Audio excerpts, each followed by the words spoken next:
Hello everyone. আজকে আমরা জীবন বিজ্ঞানের সেই চ্যাপ্টারটা পড়ব যেটা না থাকলে আমরাই থাকতাম না। হ্যাঁ, ঠিক ধরেছো। এটা হচ্ছে কোষ। আমাদের বাড়ি যেমন একটা সুন্দর ইট দিয়ে তৈরি, আমাদের এই সুন্দর বডিটাও তেমনি লক্ষ লক্ষ কোটি কোটি কোষ দিয়ে তৈরি। সোজা কথায় কোষ হলো আমাদের বডির ইট, আর কলা হলো সেগুলোর দেওয়াল। তাহলে আমরা দেখে নিই এবার। জীবদেহের গঠনগত এবং কার্যগত একক হলো কোষ। এটা আমরা কোষ এর ছবি দেখতে পাচ্ছি।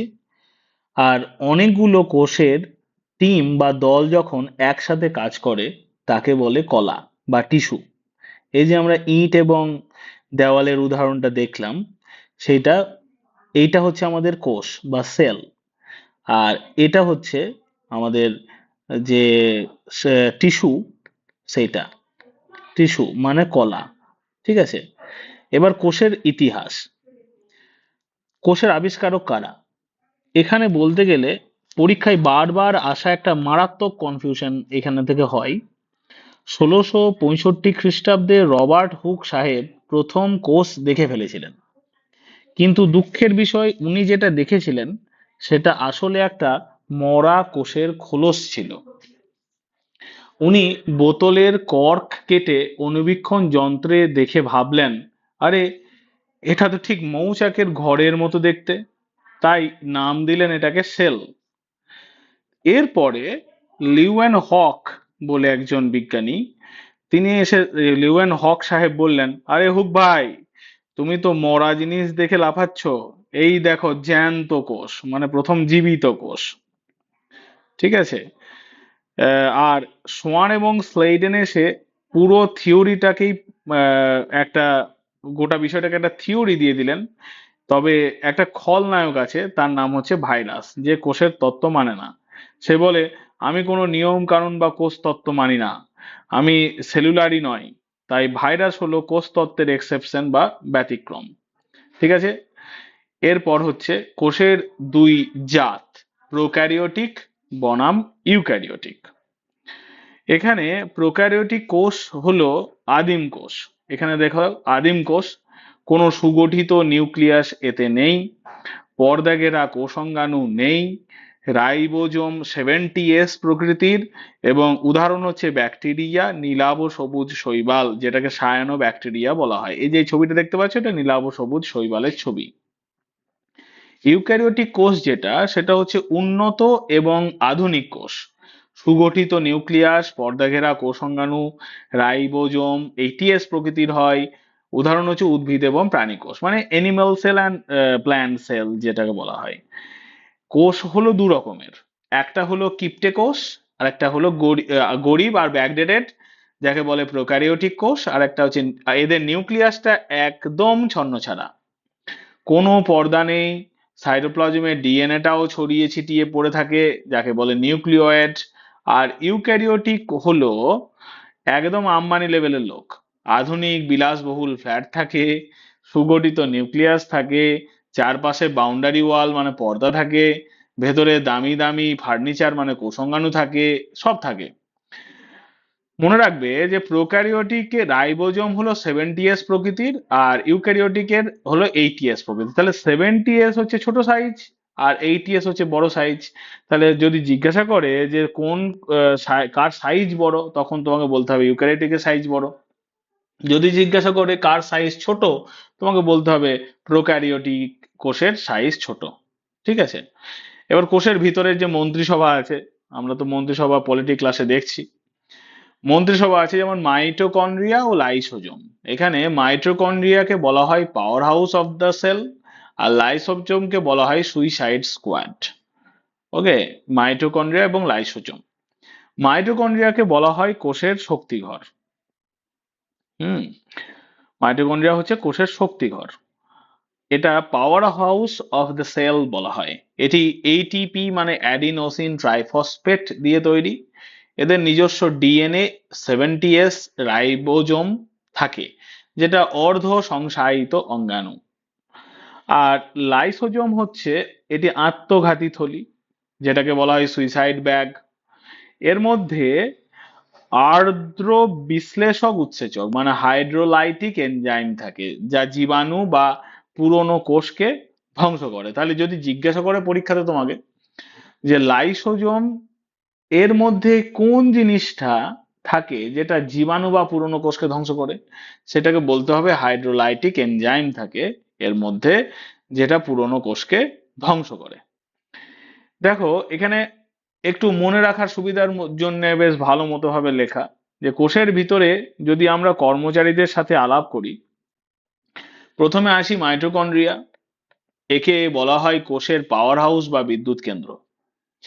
আমরা যে বিরিয়ানি বা ফুচকা খাই সেটাকে ভেঙে এনার্জি বা এটিপি বানানোর দায়িত্ব এর। মানে আমরা যা যা খাবার খাই সেগুলো, শুধু বিরিয়ানি ফুচকা থেকেই শক্তি উৎপাদন হয় না, সব থেকেই হয়। এই এটিপি কে বলা হয় এনার্জি কারেন্সি, মানে অ্যাডিনোসিন ট্রাইফসফেট। এর নিজস্ব ডিএনএও আছে, মানে এ হলো কোষের ভিতরে একটা ছোটখাটো রাজা। আর পাশে দাঁড়িয়ে আছে লাইসোজোম। একে ভুলেও চটাবি না ভাই। এ হলো কোষের সুইসাইড স্কোয়াড বা আত্মঘাতী থলি। কোষের ভেতরে কোনো ক্ষতিকর জীবাণু ঢুকলে বা কোনো অঙ্গাণু ঠিকঠাক কাজ না করলে লাইসোজোম রেগে গিয়ে নিজেকেই ফাটিয়ে দেয়। ভেতরের অ্যাসিড বা উৎসেচক পুরো কোষটাকেই হজম করে ফেলে। একে বলে অটোলাইসিস। মানে লাইসোজোম যে পদ্ধতিতে কোষটাকে নষ্ট করে সেই পদ্ধতিটার নাম হচ্ছে অটোলাইসিস। নেক্সট, কোষের ভেতরের মন্ত্রিসভা আরেকটা আছে, সেটা হচ্ছে রাইবোজোম, আর একটা হচ্ছে গলগি বডি। রাইবোজোমকে বলে প্রোটিন ফ্যাক্টরি, আর গলগি বডি হচ্ছে ট্রাফিক পুলিশ। কিরকম দেখো, রাইবোজোম কি কাজ করে না, প্রোটিন ফ্যাক্টরি হিসেবে কাজ করে। এটি কোষের ক্ষুদ্রতম এবং পর্দাবিহীন অঙ্গাণু। কোষের ক্ষুদ্রতম অঙ্গের নাম যদি অঙ্গাণুর নাম যদি জিজ্ঞাসা করে তোমাকে বলতে হবে রাইবোজোম। আর যদি বলে কোষের পর্দাবিহীন একটা অঙ্গাণুর নাম করো, তখন উত্তর হবে গলগি বডি। এটা সাইজে একদম পুচকে হয়, জামা কাপড় এর গায়ে নেই, কিন্তু কাজ মারাত্মক। এ হলো আমাদের বাড়ির প্রোটিন ফ্যাক্টরি, যা সারাদিন শুধু প্রোটিন বানায়। কে প্রোটিন বানায়? রাইবোজোম। ঠিক আছে। গলগি বডি, এটা কোষের traffic police. Traffic police of the cell বলা হয়। কোষের ক্ষরণ নিয়ন্ত্রণ করে, প্রোটিন লিপিড প্যাকিং করে, পরিবহন করে। উদ্ভিদে একে ডিকটিওজোম বলা হয়। গলগি বডিকে উদ্ভিদে একে কি বলে? ডিকটিওজোম। গলগি বডি হলো কোষের ট্রাফিক পুলিশ বা ডেলিভারি বয়।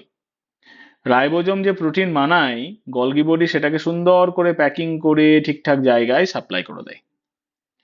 রাস্তা ক্লিয়ার রাখে যাতে কোষের ট্রাফিক জ্যাম না হয়। আর উদ্ভিদের ক্ষেত্রে একে একটু স্টাইল করে রাখা হয়, নাম হচ্ছে ডিকটিওজোম। ডিকটিওজোম। সেন্ট্রোজোম, এর হচ্ছে কি শুধুমাত্র প্রাণী কোষে থাকে, কোষ বিভাজনে বেমতন্তু গঠনে সাহায্য করে। এ শুধু মায়াবিনী প্রাণী কোষে থাকে। উদ্ভিদ কোষে এর এন্ট্রি ব্যান। এর মেন কাজ হলো কোষ বিভাজনের সময় দড়ি বা বেমতন্তু তৈরি করা। এই যে বেমতন্তু তৈরি হচ্ছে, এগুলোকে করে সেন্ট্রোজোম। ঠিক আছে। নিউক্লিয়াস ও প্লাস্টিড। নিউক্লিয়াস কে বলা হচ্ছে কোষের বস, মানে হেড। আর প্লাস্টিড হচ্ছে কোষের কিচেন। নিউক্লিয়াস এর চারটে অংশ। একে কোষের মস্তিষ্ক বা ব্রেন অফ দ্য সেল বলে। এর চারটে অংশ থাকে: নিউক্লিয় পর্দা, নিউক্লিয় প্লাজম, নিউক্লিওলাস এবং নিউক্লিয় জালক, যা থেকে ক্রোমোজোম তৈরি হয়। নিউক্লিয়াস হলো কোষের বস বা মস্তিষ্ক। কোষের ভেতর কে কখন কি করবে সব ও একাই কন্ট্রোল করে। এর ভেতরেই থাকে আমাদের বংশগতির নকশা বা ক্রোমোজোম। প্লাস্টিড শুধুমাত্র উদ্ভিদ কোষেই থাকে এটি। তিন প্রকার প্লাস্টিড থাকে: ক্লোরোপ্লাস্ট, যেটা সবুজ সালোকসংশ্লেষ করে, কোষের রান্নাঘর। ক্রোমোপ্লাস্ট কি করে? রঙিন এটি, ফুল ও ফলের রং দেয়। আর লিউকোপ্লাস্ট কি করে না, বর্ণহীন এটি, খাদ্য সঞ্চয় করে। তাহলে এটা মনে রাখতে হবে আমাদের যে তিন রকমের প্লাস্টিড আছে: ক্লোরোপ্লাস্টিড, ক্রোমোপ্লাস্টিড আর লিউকোপ্লাস্টিড। প্লাস্টিড হলো শুধু গাছপালার সম্পত্তি, আমাদের নয়, কিন্তু প্রাণীদের নয়। আমরা প্রাণীরা রান্না করতে পারি না, কারণ আমাদের প্লাস্টিক নেই। যতই আমরা রান্নাঘরে খুন্তি নাড়াই, হাতা নাড়াই, গ্যাস জ্বালি, স্টোভ জ্বালি, কিন্তু আমরা রান্না করতে পারি না। রান্নাটা মেনলি করে উদ্ভিদ। আমরা উদ্ভিদে তৈরি করা রান্নাকে আবার রান্না করে খাই। তা গাছের পাতার ক্লোরোপ্লাস্ট হলো গাছের রান্নাঘর, যেখানে বসে তারা সূর্যের আলো দিয়ে গ্লুকোজ বানায়। আর পাকা আম হলুদ হয়, লঙ্কা লাল হয় কার জন্য? ক্রোমোপ্লাস্টের জন্য। এরা হলো কোষের মেকআপ আর্টিস্ট, যে শুধু রং ছড়ায়, ঘৃণা ছড়ায় না। ঠিক আছে, তাহলে এইটুকুই আমাদের ক্লাসটা আজকে। এই খানিকক্ষণের ক্লাস তোমরা একটু করে নিও, তাহলে কোষের ইনিশিয়াল যে কোশ্চেন গুলো সেগুলো করতে পারবে। আমরা পরের দিন পড়বো যে কোষ বিভাজন চ্যাপ্টারটা আমরা পড়বো, তাহলে কোষ সম্বন্ধে মোটামুটি ওপরে যে সার্ফেস লেভেলের কোশ্চেন গুলো করতে পারবো। Thank you for watching this video.